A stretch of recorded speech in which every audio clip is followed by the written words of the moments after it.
Let us see how to use ThinkStudio to close all Excel workbooks. Drag and drop workbook open action from activities.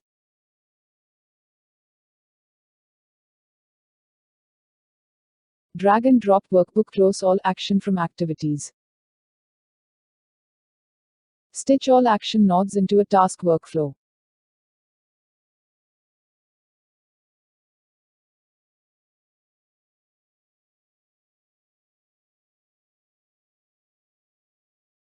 Set workbook path property of workbook open action.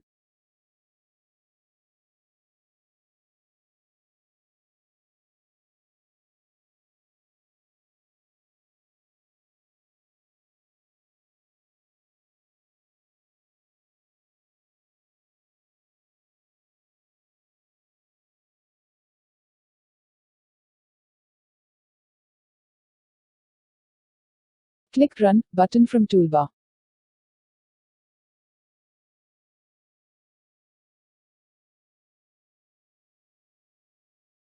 You can see the task is executed successfully.